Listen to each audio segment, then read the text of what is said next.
வணக்கம் நண்பர்களே. இப்போ ஜல ராசிகள், வாட்டரி சைன்ஸ், கடகம், விருச்சிகம், மீனம் ஆகிய 3 ராசிகளும் ஜல ராசிகள் ஆகும். இந்த ராசிக்காரர்கள் மிகுந்த கூச்ச சுபாவம் மிகுந்தவர்கள். இதை ஃப்ரூட்ஃபுல் சைன்ஸ் என்றும் சொல்லுவார்கள். ஜலராசி 10வது வீடாக வந்தால் தண்ணீர் சம்பந்தப்பட்ட தொழிலில் இருப்பார்கள். குளிர்பானங்கள், துணிமணி சம்பந்தப்பட்ட தொழில், கப்பல் சம்பந்தப்பட்ட தொழில் ஆகியவற்றில் இருப்பார்கள். இந்த ராசிக்காரர்கள் கற்பனை வளம் மிக்கவர்கள். இதை தவிர ராசிகளில் சரராசிகள், ஸ்திரராசிகள், உபயராசிகள் எனவும் பிரித்து அவற்றிற்குரிய குணாதிசயங்களை கூறியிருக்கிறார்கள். அவையெல்லாம் நாம் அவசியம் தெரிந்து வைத்து கொள்ள வேண்டும். இதை தவிர நன்மை பயக்கும் ராசிகள், மலட்டுத்தன்மையுள்ள ராசிகள், நன்மை பயக்காத ராசிகள், ஊமை ராசிகள், முரட்டு ராசிகள், மனித சப்த ராசிகள், 4 கால் ராசிகள், இரட்டை ராசிகள், குட்டை ராசிகள், நீல ராசிகள் என பல வகைப்பட்ட ராசிகள் இருக்கின்றன. இவைகளெல்லாம் பலன் சொல்லும்போது மிக உதவிகரமாக இருக்கும் என்பதை அறியவும். காற்று ராசி, ஏரி சைன்ஸ், நல்ல குணங்களை நிறைந்தவர்கள், மிகவும் கெட்டிக்காரர்கள், கற்பனை மிகுந்தவர்கள், எதையும் நன்றாக தெரிந்து கொள்ள வேண்டும் என்ற ஆர்வம் மிகுந்தவர்கள். இந்த ராசி மூளை சம்பந்தப்பட்டதால் மூளை சம்பந்தப்பட்ட தொழிலுக்கு ஏற்றவர்கள். அக்கவுண்ட்ஸ், வக்கீல்கள், ஆசிரியர் போன்ற தொழிலுக்கு ஏற்றவர்கள். மிதுனம், துலாம், கும்பம் ஆகிய 3 ராசியும் காற்று ராசிகள் ஆகும். நில ராசிகள் ரிஷபம், கன்னி, மகரம் ஆகிய 3 இந்த ராசியை சேர்ந்தவை. இந்த ராசியை லக்னமாக பெற்றவர்கள் மிகவும் நிதானமாக செயல்படக்கூடியவர்கள்.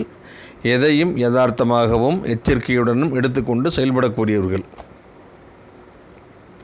சிக்கனமாக செலவழிக்கும் மனது இவர்களுக்கு உண்டு.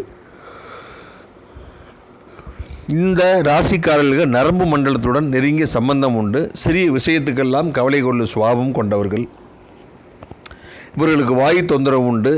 ஜீவனஸ்தானமான 10ஆம் இடம் நில ராசியாக வந்தால் நிலம், கட்டிடம் சம்பந்தமான வேலைகள், விவசாயம் ஆகியவை மிகுந்த பலன் தரும்.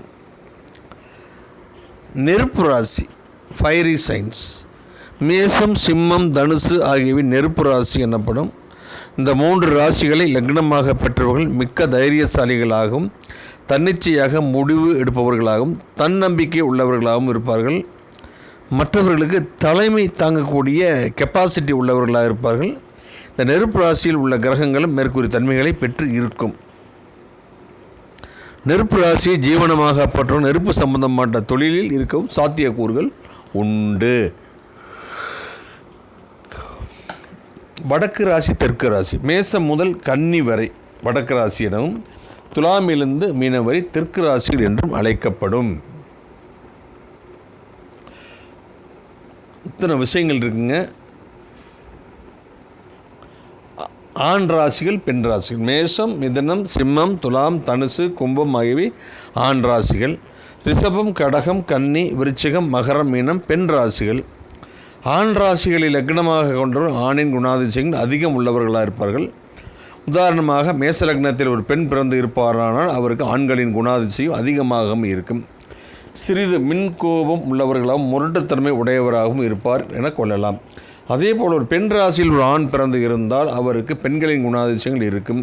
சிறிது பயந்த சுபாவம் உள்ளவர், கூச்ச சுபாவம் உள்ளவர் இருப்பார். ஆண் ராசியில் உள்ள கிரகங்கள் தங்கள் தசாபுத்தி காலங்கள் ஆண் சந்ததியையும், பெண் ராசியில் உள்ள கிரகங்கள் தங்கள் தசாபுத்திகள் பெண் சந்ததியையும் கொடுக்கும். பிறக்கப் போகும் குழந்தை ஆணா பெண்ணா என்று அறிய இந்த ராசிகள் பயன்படும். ஒருவர் ஜாதகத்தில் 5ஆம் வீடு ஆண் ராசியாகி 5 கூடையவர் ஆண் கிரகமாக இருந்து அவரும் ஆண் ராசியில் இருப்பாகையானால் அவருக்கு ஆண் சந்ததிகள் அதிகமாக இருக்கும். 5ஆம் வீடு பெண் ராசியாகி 5க்கு உடையவர் பெண் கிரகமாகி அவர் பெண் ராசியில் இருந்தால் அவருக்கு பெண் குழந்தைகள் அதிகமாக இருக்கும் என கூறலாம். ராசிகளை ஆண், பெண் என பிரிப்பதன் அவசியம் தற்போது தெரிகிறது அல்லவா? மீண்டும் ஒரு நல்ல பதிவில் நான் சந்திக்கிறேன். உங்களிடமிருந்து விடைபெறுவது உங்கள் அன்பு நண்பன் டாக்டர் பாலகிருஷ்ணன், கோவையில் இருந்து இந்த பதிவு. சப்ஸ்கிரைப் பண்ணுங்கள், ஷேர் பண்ணுங்கள், பக்கத்தில் உள்ள பெல் பட்டனை ப்ரெஸ் பண்ணுங்கள். என்னுடைய அடுத்தடுத்த பதிவுகள் உங்களுக்கு வந்து சேரும்.